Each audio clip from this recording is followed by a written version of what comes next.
typical Christmas with everything that's happened at the Paramount. But I thought that one thing I would do, since there's so much interest, obviously, in what's going on there, is give you a abridged version of what took place and what is taking place, and answer any questions that any of you may have. We understand and always understood the role that the Paramount played, not only in presenting the performing arts primarily to the community, and by the community I mean the region, but also the role that the Paramount played, and will play again, in supporting the economic vitality of the downtown area of Peekskill. Obviously, it is a real driver, has been a real driver, and I suspect and anticipate that it will be again in the future. Very quickly, let me kind of give you a bird's eye view of what took place. Given the business model of the Paramount that was in existence for just over 30 years, that's 30 years, the reality was that the Paramount always depended on a tremendous amount of contributed income support. There are basically two different buckets of revenue that helped to feed the Paramount. One of which was the show-related revenue, which is basically ticket sales and things like concessions, that kind of thing.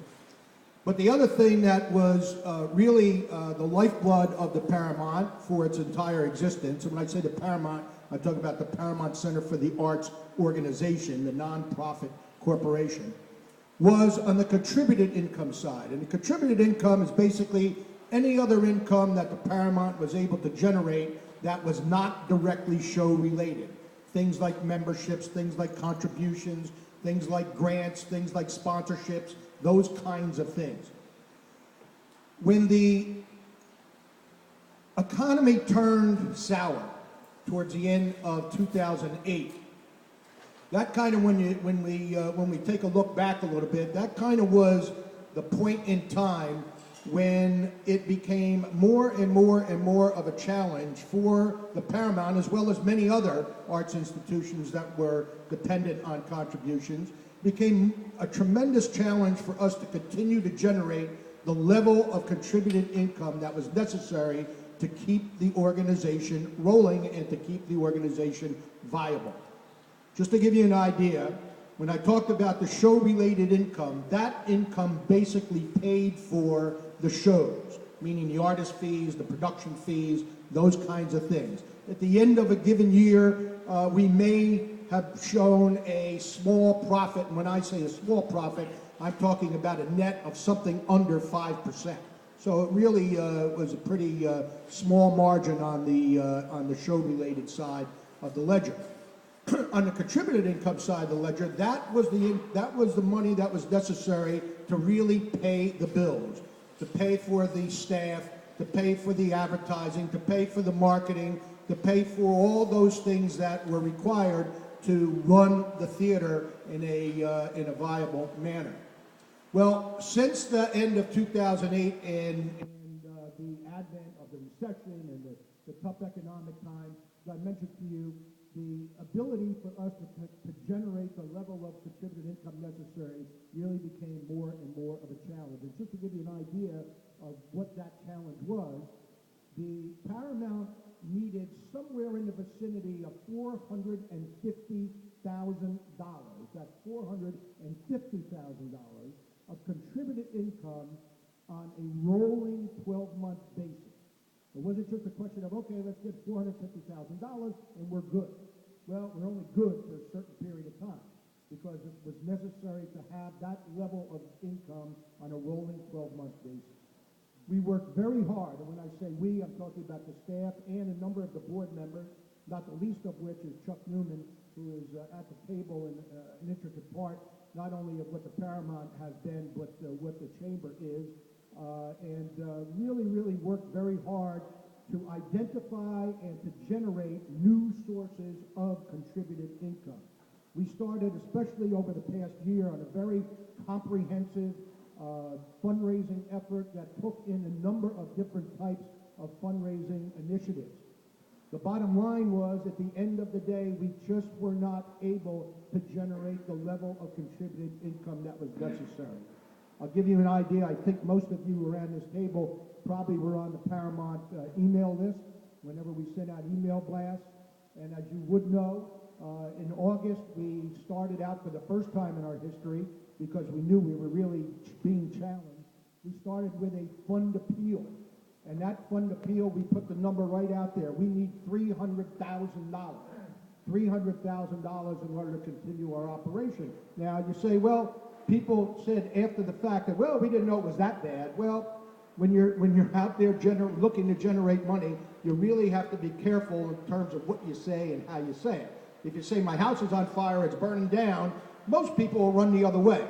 Not everybody is like the paid firefighters that we just had here, you know. So you kind of have to walk that tight line as to how you say things in order to try and get the point across without scaring people away. But to be very frank about it, and give you an idea of how much of a challenge raising that contributed income was, that $300,000 fund appeal generated less than $29,000 in contributions. Less than. And regardless of how hard you try and manage your budget and how much you cut down all the various expenses that you may have in a budget, I think you guys who are all business people in one form or another can understand that that type of challenge is just something that is not going to give you the ability to continue on for very long. So what the Paramount was doing towards the end of the situation was to say, okay, what can we do to keep this important entity alive and well in the city of Peekskill? About a year ago, I was approached as the board president by the fellow who runs the Tarrytown Music Hall, a fellow by the name of Bjorn Olsen. And I think everybody here is familiar with Tarrytown and the relative success that they have down there. Their business model is a little bit different business model than what the Paramount was. It's more of a commercial-oriented venue, more of a profit-oriented venue, even though they had a nonprofit in place. And Bjorn came to us and said, listen, I'd like to be able to utilize the Paramount and do shows there. And right at that particular period of time, we had just hired our new executive director, Lisa Reese, who I think many of you, if not all of you, had met. And what we said to Bjorn was, okay, listen, here's the situation. We just have a new executive director coming on. She hadn't even started yet. She was about to start like within the next 10 days or so. We said, let her come in, let her get her feet on the ground, and then if you want to continue to have this conversation, let's have that conversation. So what we did, conversations never took place, but what we knew in the back of our minds was that there was a level of interest from the Tarrytown Music Hall to collaborate with the Paramount in some way, shape, or form. So we reached out to Tarrytown. I think the rumors around town were to that reality. And we reached out to them, and 3 of our board members went down to meet with them and said, listen, here's our situation, and we laid everything out. We laid everything out, and we said, this is the situation, and what we would propose to you is, if you still have an interest in the Paramount, we would like you to bring yourself into the Paramount and basically take over the Paramount Center for the Arts Institution. Now, in exchange for that, one of the things that we said to them very clearly was that to do this, you are going to have to assume the liabilities that the current Paramount has. And in exchange for that, the golden goose there was the lease that the Paramount had with the city, which still had 20 years to run through December of 2033. Now, as you probably all know, there's been a new guy on the block in the recent months called the Capitol Theater down in Portchester. And the Capitol Theater down in Portchester is an absolute for-profit operation, and it is an absolute challenger to the, from a competitive standpoint, to Tarrytown. They are literally on either end of 287, about 10 minutes away from each other.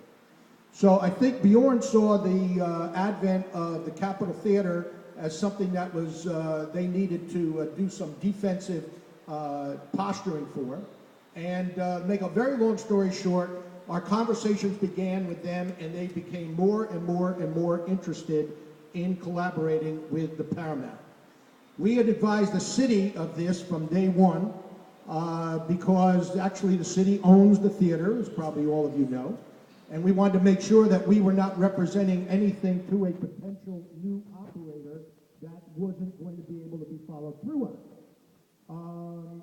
The point came where we had to suspend operations at the beginning of October. We went to the city and said, listen, we're in a position right now with Tarrytown where we need to bring the conversations to a more substantive level, and we'd like to have you guys involved and certainly know what's going on. And for whatever reason, the city decided that they were going to go in a unilateral way and determine, without collaborating with the Paramount, on bringing in a new operator, and that is the position that they ended up taking. What that did was that put the Paramount in a position where we basically had to do one of two things. We had to either lock the doors and walk away, which is not the responsible, appropriate thing to do, or we had to responsibly wind down the institution that was and is the Paramount Center for the Arts. We ended up doing that on November 16th. We filed a petition with the state Supreme Court for something called the Judicial Disillusion, which is basically a similar proceeding to what a bankruptcy is, only it is not in the federal court, it is in the state court. It is, I know, I want to make sure everybody knows what's going on. That proceeding began on November 16th, where we filed all of our assets, we filed all of our liabilities, we gave out a narrative of what took place, and the objective at the end of the day is to dissolve the corporation and clear the way for a new operator to come into the Paramount. The judge accepted the petition, set a January 2nd hearing date, and that will be the date and time where we'll get a better idea of just how quickly we're going to be able to have the Paramount institution unwound and all of the various things associated with it cleared up. Okay? So that's where we are. That's where we have been. There's been loads of rumors flying around. I just want to address a couple of them, and then I'll get off of these stairs here. One of which was this rumor flying around that, oh, there was all kinds of money being siphoned off, and there was misappropriation of funds and all that kind of stuff. That is absolutely, unequivocally not the case.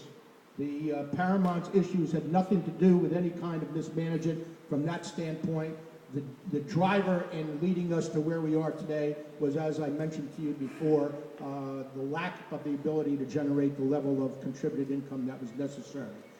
The other thing that seemed to pop around town a little bit was that the staff members of the Paramount were stiffed and weren't paid what they should have been paid. That is not the case. Everybody who is associated with the Paramount on a staff level, where we only had 2 full-time employees, by the way, and 5 part-time employees, everyone was provided with all the payroll that they were entitled to. And in fact, I can tell you that as we've been working to unwind this thing, which I will tell you has been one big pain in the neck, we've had a lot of support from our former employees who've been coming in and volunteering their time, as others around this table have volunteered their services to help us in any way they could. Kish being one of them, Jim Cutter being the other. Those guys and their operations have just been fantastic. So that's where we're at. We'll know a lot more after January 2nd. I certainly appreciate your attention to this. I know it's an issue that is very heartfelt here in the city of Peekskill and from around the city of Peekskill. And all I can tell you is that we are very interested in seeing that theater reopen as quickly as possible.